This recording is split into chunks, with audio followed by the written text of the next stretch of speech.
নমস্কাৰ বন্ধুসকল, সুস্মিতা পাকঘৰৰ নতুন এটা ৰেচিপিলৈ আপোনালোকক স্বাগতম জনাইছোঁ।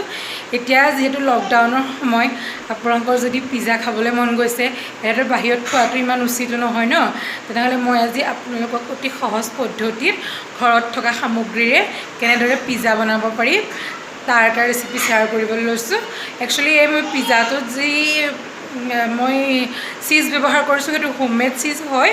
মই যদি আপোনালোকক লাগে পিছত ভিডিঅ'টো শ্বেয়াৰ কৰিম। যদি আপোনালোকৰ চিজ বনাব নোৱাৰে বা চিজ নাই, তেনেহ'লে আপোনালোকে কি কৰিব, এটা সহজ পদ্ধতি, এখন কেৰাহী গৰম কৰিব, তাত 2 টেবুল স্পুন ৰিফাইন দিব নাইবা বাটাৰ দিব, তাৰপাছতে 1 চামুচ বা 2 চামুচ ময়দা নাথাকিলে আপোনালোকে আটা দিব। আটা দি পেলাই ৰঙচুৱাকৈ অলপ ভাজিব যাতে আটাৰ গোন্ধটো যায়। তাৰপাছতে 1 গিলাচ গাখীৰ দি দিব আৰু খুব লৰাই থাকিব। মিশ্ৰণটো যেতিয়া ঘন হ'ব, তাত তেতিয়া বেছি ঘনো নকৰিব, বেছি পাতলো নকৰিব। আমাৰ যেনেকৈ ঘিলা পিঠা গুলিবলৈ যেনেকৈ মিশ্ৰণটো বনায় সেইটো জোখত ৰাখিব।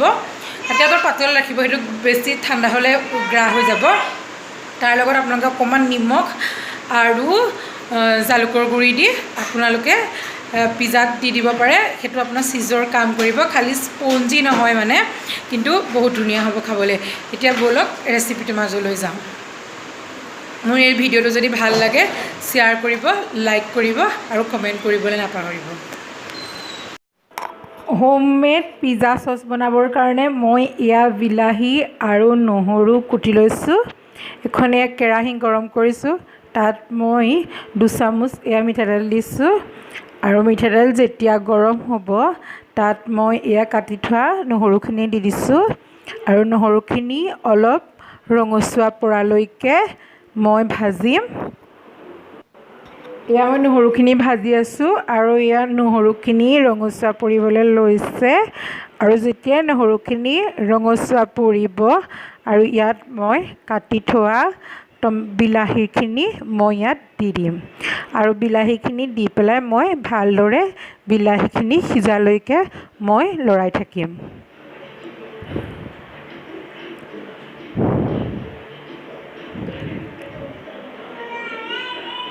ইয়াত এতিয়া মই 1 চামুচ নিমখ দিছোঁ আৰু নিমখ দি ভালদৰে লৰাই দিছোঁ যাতে বিলাহীখিনি গলি যায়।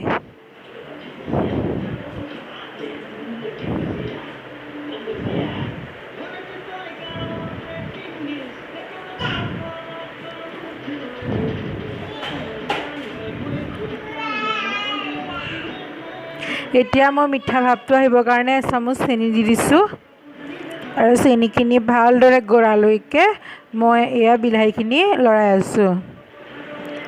বিলাহী প্ৰায় গলিবই আৰম্ভ কৰিছে।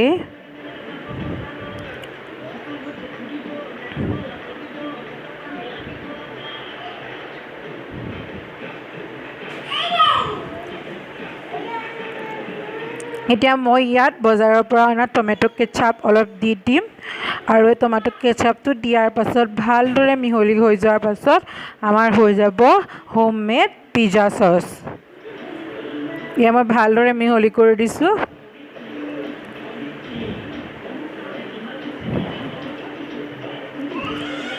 আমাৰ পিজ্জা চচ ৰেডি হৈ গ'ল।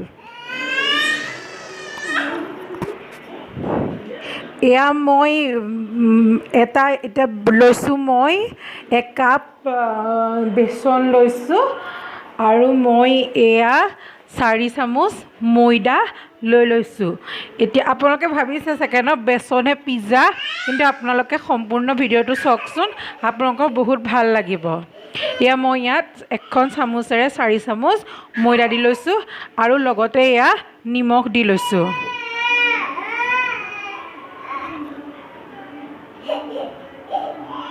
আৰু অকণমান বেকিং চ'ডা, খোৱা চ'ডা দি লৈছোঁ আৰু পানী দি ভালদৰে মই এটা ঘোল বনাই লৈছোঁ। যাতে ভালদৰে ঘোল বনাব, যাতে ময়দাৰ লাম্পছ ৰৈ নাযায়।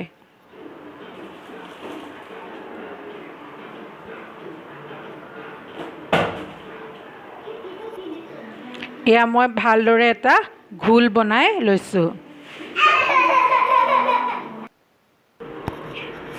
এয়া এতিয়া মই ব্ৰেড পিজ্জা বনাবৰ বাবে 4খন ব্ৰেড এনেদৰে পাতি লৈছোঁ সমান আকাৰত আৰু এখন প্লেটৰ সহায়ত এনেদৰে মই 4টা কোণ কাটি লৈছোঁ যাতে পিজ্জাৰ নিচিনা দেখিবলৈ গোল হয়। আপোনালোকে নাকাটিলেও একো কথা নাই, কিন্তু আপোনালোকে যদি কাটিব বিচাৰে তেনেহ'লে ডাঙৰ 20 টকীয়া ব্ৰেডটো ল'ব, তেতিয়া গোলকৈ কাটিব আৰু প্লেটখন অকণমান সৰু ল'ব। মোৰ 10 টকীয়া ব্ৰেডটো আছিলে আৰু প্লেটখন ডাঙৰ আছিলে কাৰণে গোলটো ইমান ভালকৈ দেখা নগ'লে।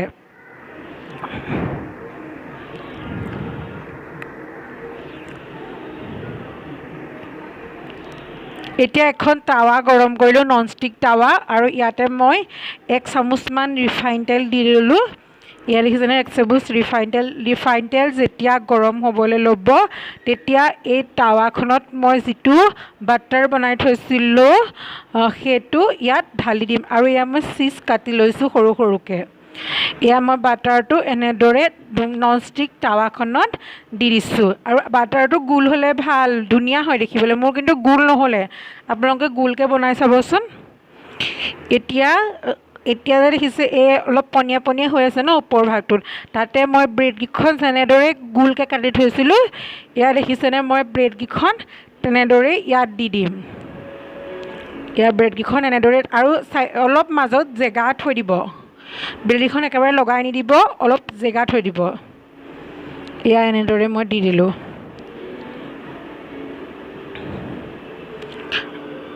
আৰু মই এই খালী জেগাত এয়া এনেকৈ ওপৰে ওপৰে মই এয়া এই বনাই যে থৈছিলোঁ তাৰ বেচন আৰু ময়দাৰ এনেকৈ ঘোল অলপ এনেকৈ দি দিছোঁ।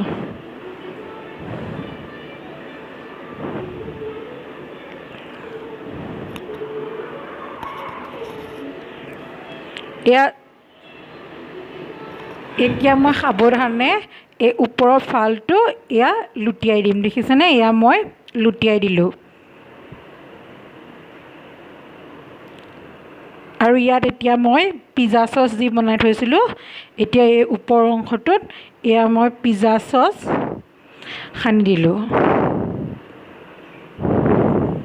ধুনীয়াকৈ পিজ্জা চচটো সানি দিলোঁ।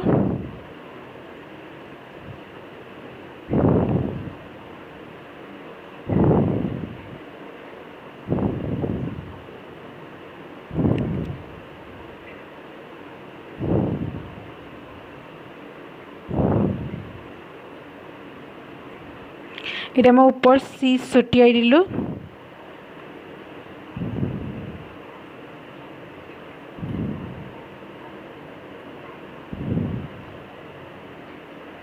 এই চীজ মই ঘৰত বনাইছোঁ, আপোনালোকে যদি বনাব বিচাৰে নহয় তেনেহ'লে মোক কমেণ্ট ছেকশ্যনত জনাব, মই কেনেকৈ বনাইছোঁ আপোনালোকক ভিডিঅ' দেখুৱাম। আৰু এয়া মই ওপৰত গাৰ্নিচিঙৰ কাৰণে চিমলা মিৰ্চ মানে কেপচিকাম, বিলাহী, পিঁয়াজ আৰু এনেকৈ ধুনীয়াকৈ সজাই দিছোঁ। আপোনালোকে মন কৰিলে অইন কিবা কিবিও দিব পাৰে, পনীৰ থাকিলে পনীৰ দিব, মাছৰুম থাকিলে মাছৰুম দিব।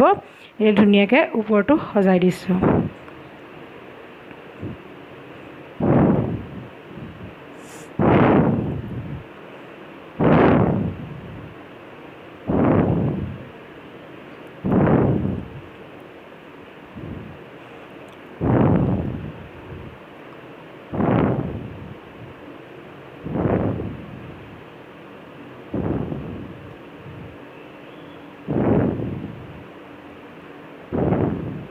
এয়া মই ওপৰত চিলি ফ্লেক্স ছটিয়াই দিছোঁ।